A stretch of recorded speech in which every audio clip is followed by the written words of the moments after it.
Right, but how did it get to volume 2? How did it get there? How did you end up with 4 hours? I couldn't stop. I couldn't stop of an writing. action adventure film. Yeah, you know, I mean, I think there was this thing I felt. I mean, not pressure like I was under pressure per se, but I was putting pressure on myself that people hadn't read a Quentin script in a long time. So the next one that came out, I had to be proud of it, and proud of it like a novel, not like a script. And I threw away all the script writing format crap and everything that I don't really like anyway, all right? And wrote it like a novel, all right? It's tons of prose, and you know, and I'm doing coming up with my own way of writing scripts that are kind of weird. They're not quite novels, but they're bigger than scripts, and like the page count is like crazy. Well, that's just because I didn't write it in a script format, all right?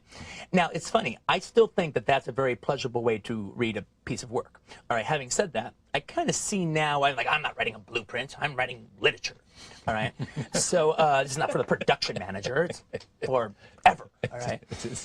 But then what happens is this will live forever. Exactly.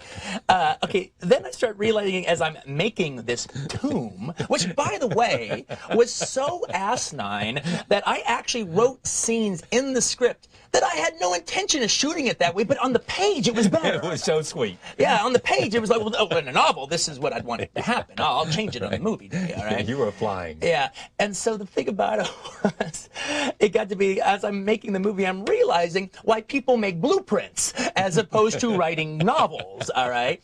Because basically, I literally had to adapt my movie from novel form to movie form every single day of a year of shooting. I just had a novel that I was adapting on the fly.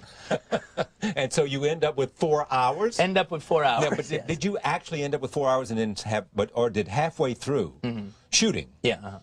How did it happen that you had a meeting with Harvey Weinstein of Miramax and he says, you got 2 movies, or he confirms your instinct that you have 2 movies? Well, I was, being a little bit self-delusional, all right? And what I was... What way were you being self-delusional? Well, I was keep talking myself into the idea. I figured maybe with 10 or 20 minutes left to spare that I would have to take out of the piece. Yeah. That if the first story ended at the first half of the movie ended at the 90-minute moment mark, which would be after that snow garden fight with Lucy Liu.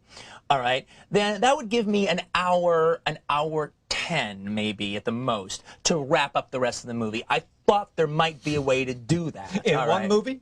Yeah, in one movie. Okay, I have an hour to finish the story. All right.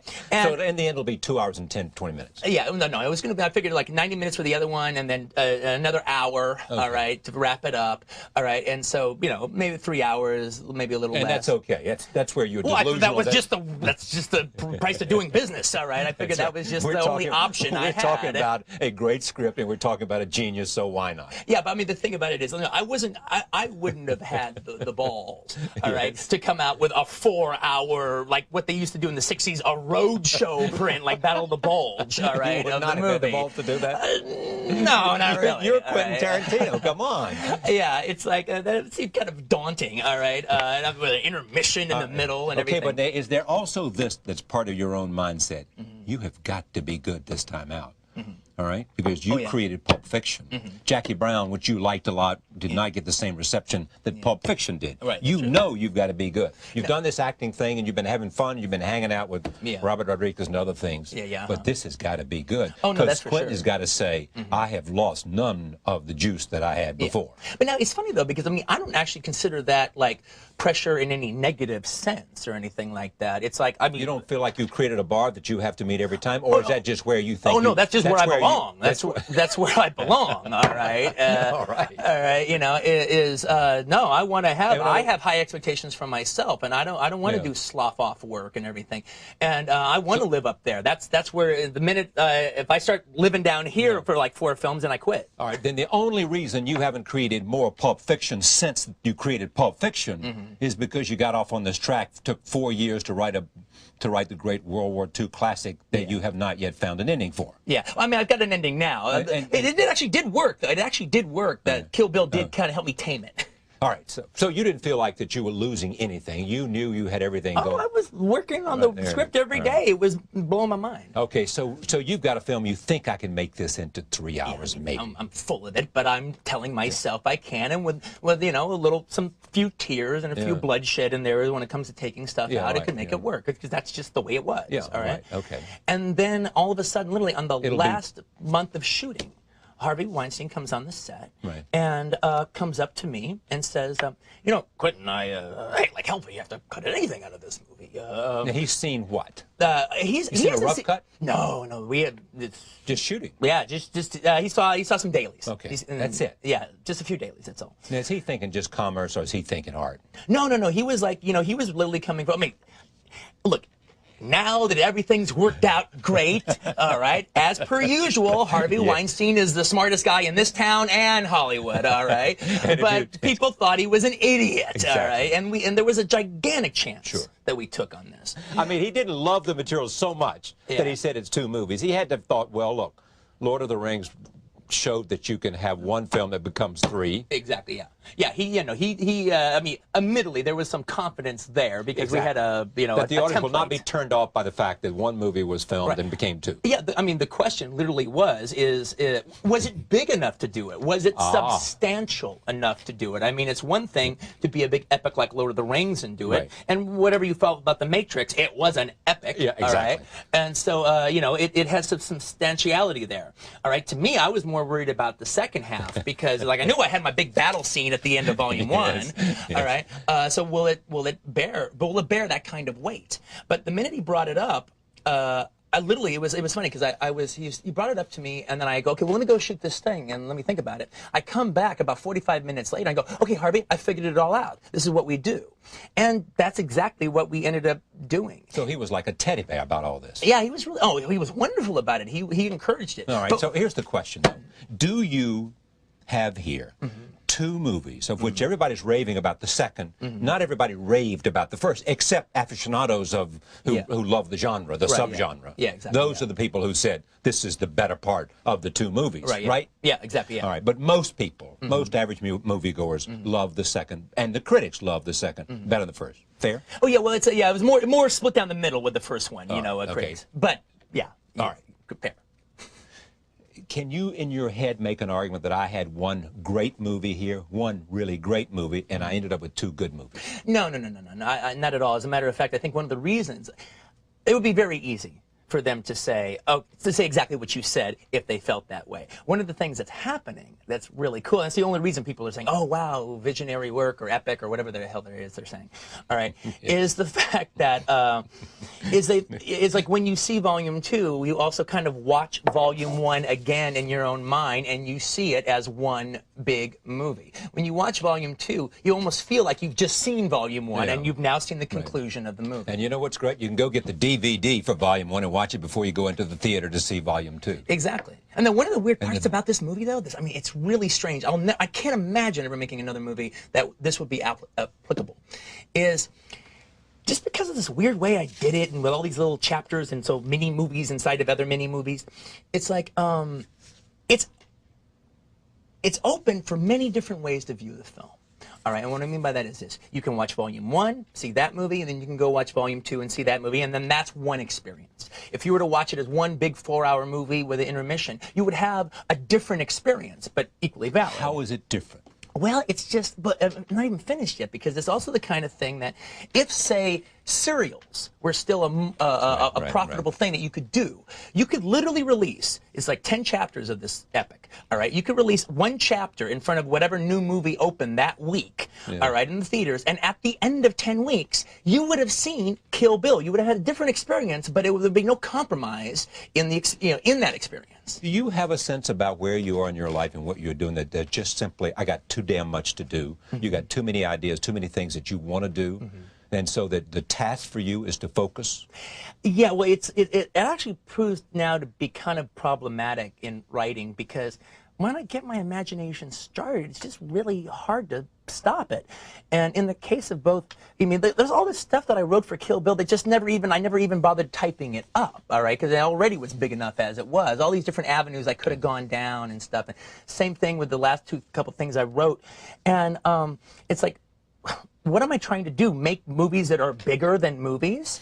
All right. I mean, I've seen a lot of really great movies, and they seem to be able to get it done in time. All right.